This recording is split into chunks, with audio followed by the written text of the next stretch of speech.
Welcome to एडुजोस। एडुजोस में आप सभी लोगों का स्वागत है। दोस्तों, आज 17 जनवरी को आरआरबी एनटीपीसी के फर्स्ट शिफ्ट और सेकंड शिफ्ट दोनों के क्वेश्चंस हमारे पास आ चुके हैं। तो जीके जीएस के जितने भी क्वेश्चन पूछे गए इन सभी क्वेश्चंस को इस वीडियो में देखेंगे और इसके साथ आपको पीडीएफ फाइल जो है हमारे एंड्रॉयड ऐप पर मिल जाएगी आज की।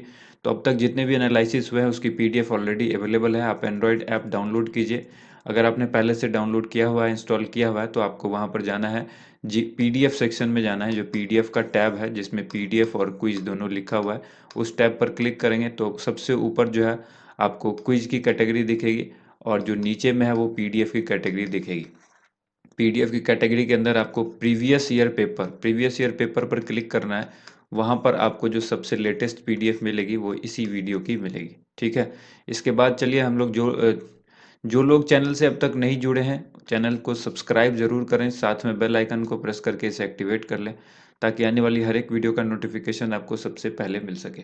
देखिए, सबसे पहले मॉर्निंग शिफ्ट में जो क्वेश्चंस हमने बताए थे उसमें से बहुत सारे क्वेश्चन जो है वो सुधार किए गए हैं क्योंकि आप लोगों ने कई सारे क्वेश्चंस फिर से भेजे।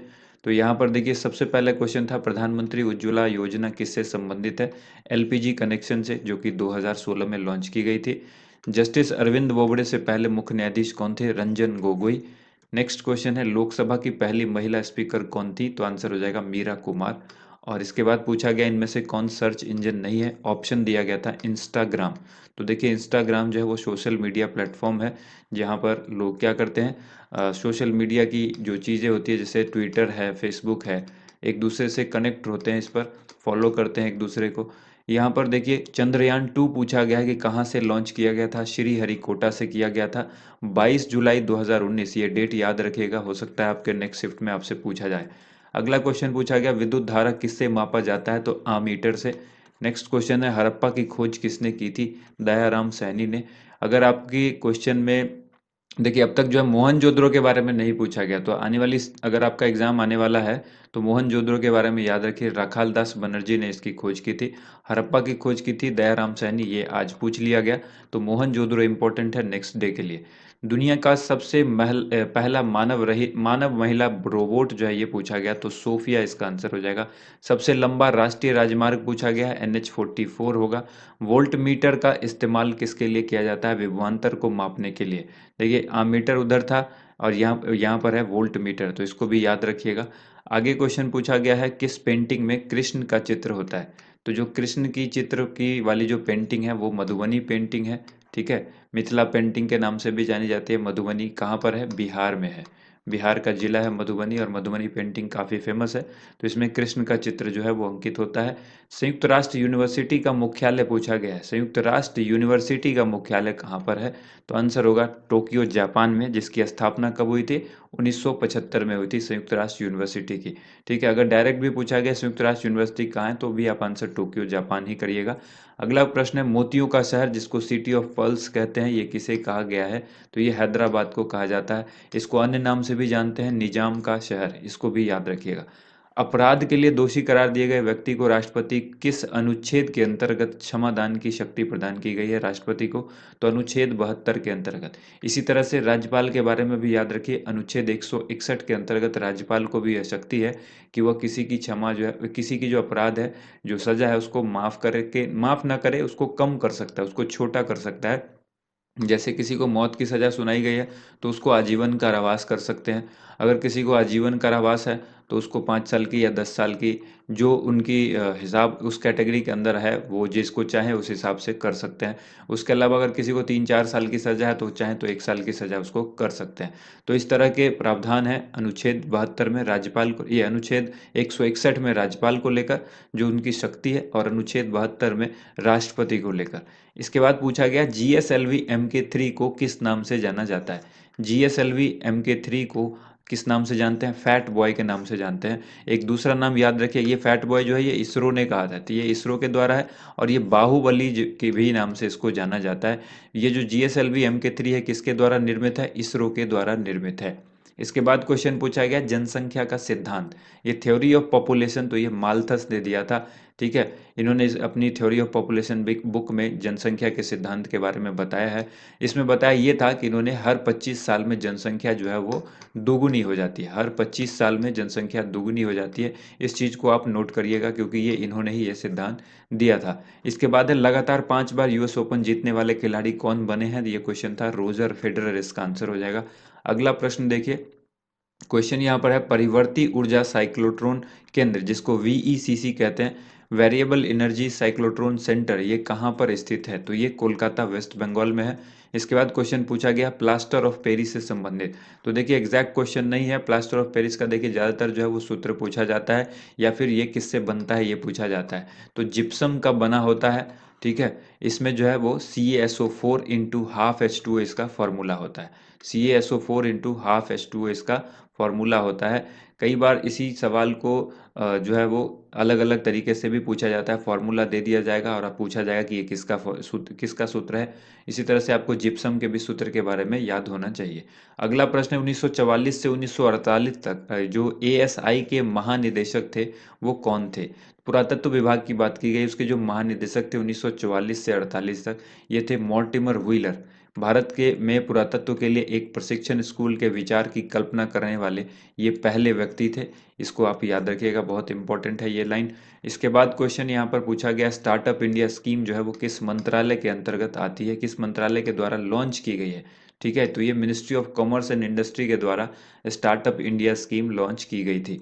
इसके बाद गिफिन वस्तु से संबंधित एक क्वेश्चन पूछा गया। तो गिफिन वस्तु, जिसको हम लोग कहते हैं निम्न स्तरीय वस्तु, निम्न स्तरीय वस्तु इसको कहा जाएगा।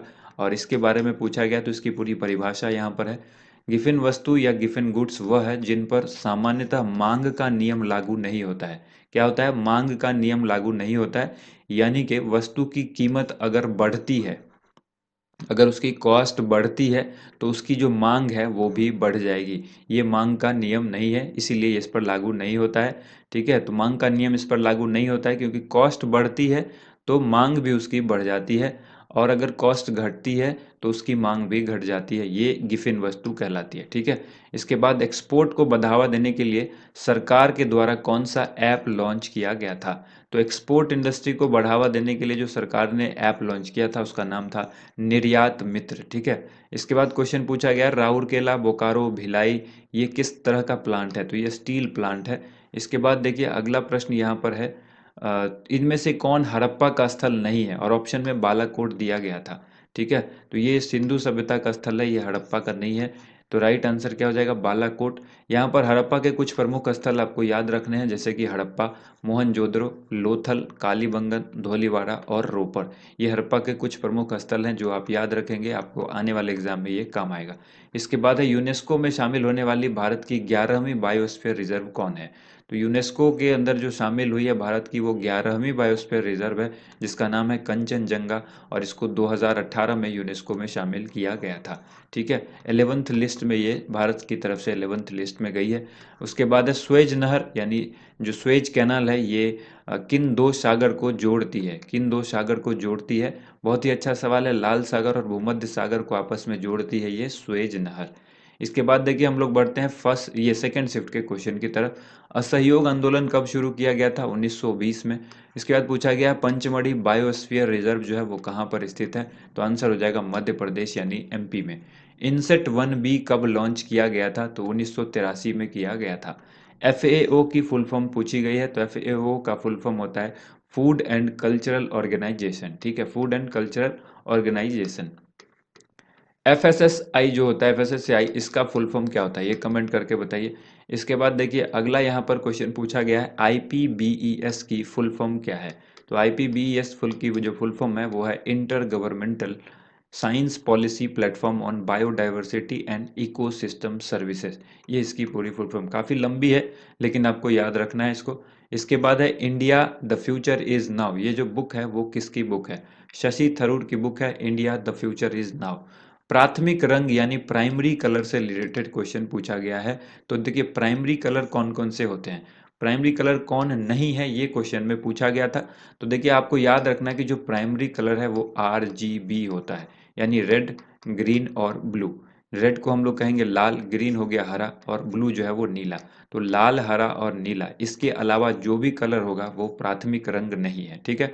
प्राथमिक रंग ये तीन ही है, लाल, हरा और नीला, जिसको इंग्लिश में रेड, ग्रीन, ब्लू या फिर RGB आप शॉर्ट में याद रखें। इसके बाद पूछा गया न्यू ओरिजिन किसकी कंपनी है। तो देखिए ये जेफ बेजोस की कंपनी है न्यू ओरिजिन, जो कि अमेजोन के ये CEO हैं, ठीक है। इसके बाद है लोकसभा का पहला चुनाव कब हुआ था। 1951-52 में लोकसभा का पहला चुनाव हुआ था। इसके बाद क्वेश्चन है 2012 से 18 के बीच कितने प्रतिशत जो है बाघ मरे हैं। देखिए कहीं पर 21% देखने को मिला, 21 से 22%, और कहीं कहीं पर देखने को ये 26% भी मिला है। ऑप्शन क्या थे उसके ऊपर डिपेंड करता है क्वेश्चन। सबसे हल्की गैस जिसे उड़ने वाले गुब्बारे में भरी जाती है, ये क्वेश्चन पूछा गया। तो हीलियम गैस होती है जिसको गुब्बारे के अंदर भरा जाता है। इसके बाद है अक्टूबर 2020 के अनुसार खेल मंत्री कौन है। देखिए अक्सर सवाल जब भी पूछा जा रहा है वो अक्टूबर तक, हमने आपको लास्ट में भी पूछा था कि अक्टूबर के हिसाब से ही क्वेश्चन जो है वो पूछा जा रहा है 2020 के। तो अक्टूबर 2020 के अनुसार जो खेल मंत्री हैं वो भारत के किरण रिजिजू हैं। इसके अलावा इब्राहिम लोदी और बाबर के बीच जो युद्ध हुआ था वो कब हुआ था। तो ये पानीपत का युद्ध था, 1526 में हुआ था। आप बताइए पानीपत का कौन सा युद्ध था ये कमेंट करके बताइए। पानीपत का कौन सा युद्ध था ये कमेंट करके बताइए। अगला प्रश्न देखिए, नेक्स्ट क्वेश्चन यहाँ पर है 2019 में कौन सा राज्य जो है वो कॉफ़ी उत्पादन में पहले स्थान पर था। तो नंबर 1 में 2019 में कॉफ़ी का जो उत्पादन करने वाला राज्य था, जो नंबर पर 1 पर था, वो था कर्नाटक। इसके बाद देखिए बाघा बॉर्डर पूछा गया है कि कहाँ पर है, तो ये अमृतसर में है, ठीक है। इसके बाद देखिए अगला प्रश्न यहाँ पर है अमाशय में कौन सा अम्ल बनता है। तो आंसर हो जाएगा HCl, यानी हाइड्रोक्लोरिक अम्ल जो है वो बनता है अमाशय के अंदर। इसके बाद है उद्योग से जुड़ी कौन सी योजना है जिसमें युवाओं को कुशल बनाने के लिए शुरू की गई थी। उद्योग से जुड़ी इस योजना का नाम आपको बताना है जिसमें युवाओं को कुशल बनाने के लिए जो है, या एम्प्लॉयमेंट देने के लिए, सेल्फ एम्प्लॉय बनने के लिए जो है वो बनाई गई योजना थी, जिसका आंसर हो जाएगा PMKVY, जिसको कहेंगे प्रधानमंत्री कौशल विकास योजना, ठीक है। प्रधानमंत्री कौशल विकास योजना। अच्छा ये बताइए प्रधानमंत्री कौशल विकास योजना जो है वो कब शुरू की गई, कब लॉन्च की गई, ये कमेंट कीजिए जल्दी से। अगर वीडियो आप लोगों को पसंद आ रही है तो वीडियो को ज़्यादा से ज़्यादा लाइक कीजिए, ज़्यादा से ज़्यादा इस वीडियो को शेयर कीजिए। थैंक यू सो मच, आप सभी लोगों का वीडियो देखने के लिए बहुत बहुत धन्यवाद।